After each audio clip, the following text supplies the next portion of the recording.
Socrates உன்னையே நீ அறிவாய் என்று சொன்னார். நாம் யூ வெர்சஸ் யூ என்பதை பற்றி இப்போ சிந்திக்க இருக்கின்றோம். என்ன என்று பார்க்கும்போது நாம் நமக்கு சில லிமிட்ஸ் இருக்குது அப்படின்னு நம்ம பிலீவ் சிஸ்டத்தில் இருக்கோம். அதை நம்ம பிரேக் பண்ணணும். நம்ம எதை அச்சீவ் பண்ணுறோம்னு நினைக்கிறோமோ அந்த அச்சீவ்மெண்ட்ஸை நம்மளே பிரேக் பண்ணி அடுத்த அச்சீவ்மெண்ட்ஸை உருவாக்குறதுக்காக இதை சொல்கிறேன். ஸோ அதை மாதிரி தான் மேஜிக் ஜான்சனாக இருக்கட்டும், உலக தலை சிறந்த basketball player Michael Jordan, Sachin Tendulkar, அவங்க ரெக்கார்டு இதுக்கு முன்னாடி பண்ணதை எப்படி பிரேக் பண்ணுறதுன்னு அவங்க யோசிச்சுக்கிட்டு இருப்பாங்க. அவங்க இன்னொருத்தரை பற்றி கம்ப்ளைண்ட் பண்ணிக்கிட்டு இருக்குது, அவங்க இன்னொருத்தரை பற்றி ப்ளேம் பண்ணிக்கிட்டு இருக்குது, இதிலெல்லாம் நேரத்தை வேஸ்ட் பண்ண மாட்டாங்க. இந்த ஹேபிட் நம்மக்கிட்ட இருந்துச்சுன்னா நம்ம ஃபஸ்ட்டு அதை சிசர் பண்ணணும், அதை கட் பண்ணணும். முதல்ல simply cut it of. And then உங்களுடைய பலம் என்ன என்பதை பார்த்து பலகீனங்களையும் உற்று நோக்கி அதை டீப் இன்சைட்லேருந்து பார்த்து நீங்கள் அதை வெற்றி கொள்ளணும். First you have to noisy mind இருக்கு இல்லையா, அதிலேருந்து வெளியே வரணும். இந்த நாய்ஸி மைண்ட்லேருந்து வெளியே அப்புறம்தான் நம்ம செல்ஃப் என்கொயரி பண்ண முடியும். அப்படி செல்ஃப் என்கொயரி பண்ணும்போது நம்முடைய பலகீனம் எது, உதாரணமாக ஸ்ட்ரேஞ்சர்ஸை பார்க்கும்போது நான் ரொம்ப பேச மாட்டேன் அப்படின்னு சொல்லுவீங்களா, நீங்கள் முதல்ல இன்றைக்கே பேசுங்க. போய் எனக்கு ஒரு பிளாட்ஃபார்ம் கொடுத்து ஆஃபீஸில் பேச சொல்கிறாங்க, நான் பேக் சீட்டில் போய் உட்காந்துருவேன் கூப்பிடுவாங்கன்ட்டு. அந்த ஆஃபீஸில் பேசுகிற வாய்ப்பு கிடைக்கும்போது போய் பேசுங்க. அதை அந்த பேரிகார்டை அதை உடைச்சாதான் உங்களுக்குள்ளே இருக்க பொட்டன்ஷியாலிட்டி வெளியே வரும். பொட்டன்ஷியாலிட்டியை வெளியே வராமலே செத்து போனவர்கள் தான் கோடிக்கணக்கான பேர். இந்த உலகத்தில் 200 கோடி பேர் இருக்கும் அப்படின்னு சொன்னால் 1% ஆளுங்க தான் அந்த பொட்டன்ஷியாலிட்டியை வெளியே கொண்டு வரதுக்கான முயற்சியில் ஈடுபட்டாங்கன்னு மனையியல் வல்லுநர்கள் ஆய்வில் செஞ்சுருக்காங்க. அந்த ஆய்வு செஞ்சு கண்ட முடிவு, அந்த 1% ஆளுங்க அவங்க பெரிய சக்ஸஸராக, பெரிய வெற்றியாளர்களாக அவங்க மாறினதையும் உலகம் நிரூபிச்சிருக்கு பல சந்தர்ப்பங்கள். அப்படி பார்க்கும்போது நாம் நமக்கு எது முடியாது அப்படின்றத நினைக்கிறோமோ அதை கையில் எடுத்து முடித்து காட்டக்கூடிய வல்லமை நம்ம இடத்துல இருக்குது. அதனால நம்ம அதுக்கு என்ன செய்ய வேண்டும் என்று பார்க்கும்போது நீங்கள் என்ன பண்ணணும், சுவிட்ச் ஆஃப் பண்ணணும் ஒரு விஷயத்தை. Stop your emotions. சுவிட்ச் ஆன் பண்ண வேண்டிய விஷயம் என்ன என்று பார்க்கும்போது சுவிட்ச் ஆன் யுவர் அவேர்னஸ். இப்போ இந்த எமோஷன்ஸ் நிறைய இருக்கிற போது நமக்கு நிறைய பண்ணிட்டா மாதிரி நினச்சி டயர்டாகிடுவோம். இந்த எமோஷன்ஸை கம்மி பண்ணிவிட்டு அவேர்னஸ் அதிகரிக்கும் போது நம்ம எவ்வளோ செஞ்சாலும் டயர்டாக மாட்டோம். எவ்வளோ செயல்பட்டாலும் நம்ம பெரிய விஷயமாக நமக்கு தெரியாது. அடுத்து என்ன அப்படின்னு பார்ப்போம். இந்திரா காந்தி ரெஸ்ட்டுன்னு எதை சொல்லுவாங்கன்னா 4 மணி நேரம் கூட தூங்குறதில்ல. அவங்க அஃபிஷியலாக ஒர்க் பண்ணிக்கிட்டே இருக்கும்போது திடீர்னு அந்த ஆஃபீஸ் வேலையெல்லாம் பார்த்துக்கிட்டு இருக்கும்போது திடீர்னு பூச்செடிகளுக்கு போய் தண்ணி விடுறது, கார்டனிங் பண்ணுறது, அந்த மாதிரி அதுதான் அவங்களுக்கு டயர்டை போக்குறதுக்கு, அதுதான் அவங்களுக்கு ஸ்ட்ரெஸ்ஸை போக்குறதுக்கு. அதை பண்ணிவிட்டு திருப்பி ஆஃபீஸ் வேலையை கவனிப்பாங்க. திருப்பி அதை பண்ணிக்கிட்டே இருக்கும்போது கொஞ்சம் ஸ்ட்ரெச்சிங் பண்ணி யோகாசனா பண்ணுவாங்களாம். அந்த மாதிரி ஜவஹர்லால் நேரு எல்லாருமே அப்படி தான். ஆக நாம் ஃபஸ்ட்டு நம்ம தள்ளி போடுறோமா பாருங்கள். நீங்கள் குவைட்டாக ஒரு இடத்துல அமருங்க, உட்காந்துட்டு சிட் சைலண்ட்லி. அதுக்கப்புறம் நீங்கள் முக்கியமான விஷயம்னு நினைக்கிறதுல ஃபஸ்ட்டு நிறைய முக்கியமான விஷயம், அவரை பார்க்கணும், இமெயில் செக் பண்ணணும், அப்படி இப்படி இருக்கணும். ஃபஸ்ட்டு 3 விஷயத்தை தேர்ந்தெடுங்க எப்போவுமே டெய்லி. இன்றைக்கி முதல் 3 விஷயம் இது, அதை முதல்ல முடிங்க. அதை முடித்த உடனே உங்களுக்கு உங்கள் மேலே ஒரு நல்ல ஃபீலிங், நல்ல ஃபீலிங் வரும், நல்ல ஒரு உணர்வு வரும், நல்லபடியாக பண்ணோம், இன்றைக்கி பொழுது வேஸ்ட் ஆகலை. டெய்லி நம்ம நிறைய வேலைகளை பற்றி யோசிச்சுட்டு எதையாவது 1-2 கூட ஒழுங்காக முடிக்காமல் தூங்க போகும்போது அது ஸ்ட்ரெஸ்ஸாக மாறுது. அதனால் நீங்கள் என்ன இன்றைக்கி ஒர்க் பண்ண போகிறீங்க அப்படின்னு பாருங்கள். அதுக்கப்புறம் நான் என் லைஃப்பில் டைமை எந்த அளவுக்கு நல்ல முறையில் செலவு பண்ணுறேன். அப்துல் கலாம் இருந்தாங்க, லட்சக்கணக்கான பிள்ளைங்களை சந்தித்தாங்க, ஆயிரக்கணக்கான பிள்ளைகளோட ஒவ்வொரு மாதமும் அவங்க இன்ட்ராக்ஷன் பண்ணார். அவர் விஞ்ஞானத்தில் தலை சிறந்து இருந்தார், அரசியல்வாதிகளுக்கு சரியான ஆலோசனைகளை வழங்கிக்கிட்டு இருந்தார். இப்படி பலதரப்பட்ட முகங்கள் இருந்தது. அவர் வீணை வாசிப்பார், கவிதை எழுதுவார், எல்லாமே பண்ணுவார். ஆக அந்த வகையில் பார்க்கும்போது நம்ம எல்லாத்துக்குமே டைம் இல்லைன்னு சொல்கிறோம், அப்புறமா பார்த்துக்கலான்னு தள்ளி போடுறோம், ப்ரொகாஸ்டினேஷன் பண்ணுறோம். நம்ம வந்துட்டு உட்காந்து அமைதியாக first you have to quietening your mind and sit silently. இந்த உலகத்தில் நம்ம எதுக்காக பிறந்திருக்கோம், பர்பஸ் ஆஃப் லைஃப் என்ன, அதை நம்ம எப்படி அடையிறது, அதுக்கு முக்கியமான விஷயங்கள் என்ன அப்படின்னு பார்க்கணும். அப்படி பார்த்தா கன்சிஸ்டன்சி தான்.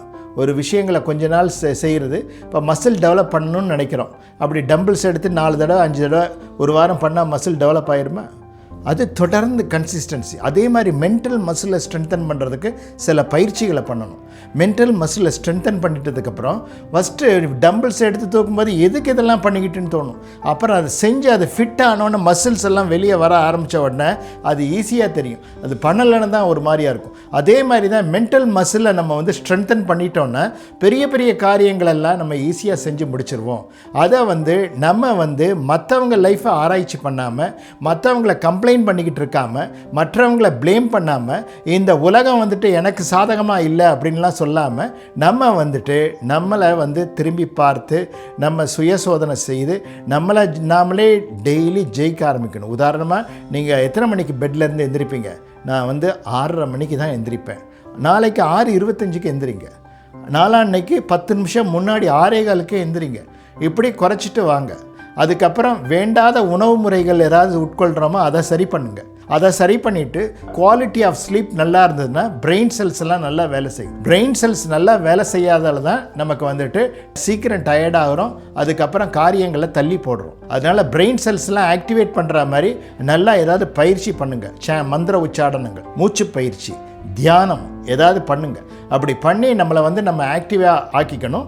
அதுக்கப்புறம் நம்ம வந்துட்டு எதில் ஃபோக்கஸ் பண்ணுறோமோ அதில் தொடர்ந்து ஃபோக்கஸ் பண்ணணும். அதை தொடர்ந்து ஃபோக்கஸ் பண்ணி அந்த இலக்கை அடைஞ்சிடணும். அதை அடைஞ்சிட்டு அதுக்கு அடுத்து என்ன அப்படின்றத யோசிக்கணும். இப்படி தொடர்ந்து இலக்கை அடைகிறதுக்காக போகும்போது, நம்ம கோலை நம்ம அடைகிறதுக்காக போகும்போது செட்பேக்ஸ் வரும். Setbacks is not permanent one. அந்த செட்பேக்ஸ் வந்து நம்மளை ஸ்ட்ரென்தன் பண்ணுறதுக்காக வந்தது.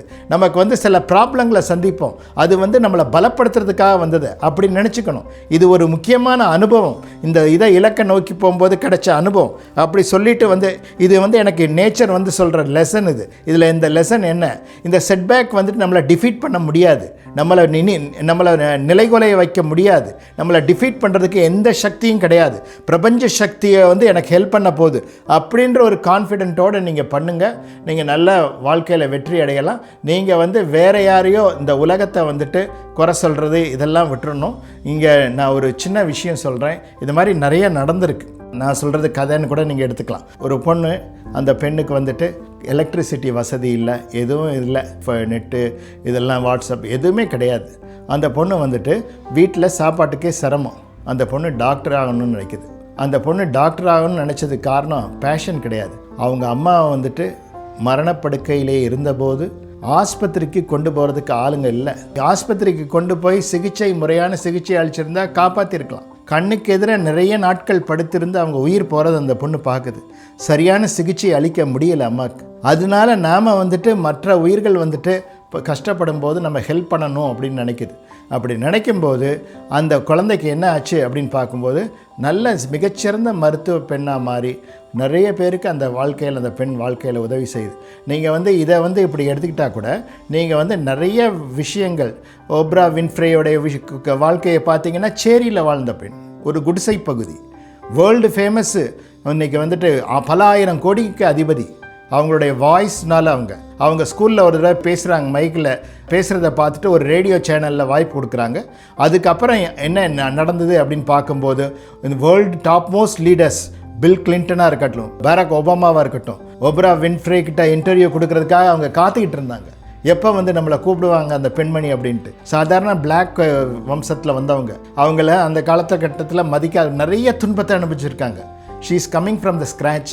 நிறைய ஏளனங்களை அனுபவிச்சிருக்காங்க, எதிர்ப்பு, ஏளனம், இகழ்ச்சியெல்லாம் நிறைய சந்திச்சுட்டு இன்றைக்கி வந்து வேர்ல்டே ஸ்டன் ஆகிற மாதிரி அவங்களுடைய வளர்ச்சி இருக்குது. அதனால் நமக்கு யாரோ வந்து ஹெல்ப் பண்ணணும், நம்மளை யாரோ மோட்டிவேட் பண்ணி விடணும் அப்படியெல்லாம் நினைக்க வேண்டாம். நம்மளுக்கு நாமளே வந்து மோட்டிவேட் பண்ணிக்கணும், நம்மளை நாமளே வந்துட்டு செல்ஃப் மேடாக வரணும். மேலான நிலை அடைவதற்கு நம்முடைய எண்ணங்கள் தான் தடையாக இருக்கே தவிர தேவையில்லாத ஹேபிட்டு இருந்தால் அதை சிசர் பண்ணுங்கள். ஹேபிட் வந்து என்ன ஆகுது, நம்ம கேரக்டராக மாறுது. நம்ம கேரக்டர் என்ன பண்ணுது, அது டெஸ்டினியாக மாறுது, அது விதியை நிர்ணயிச்சிருது.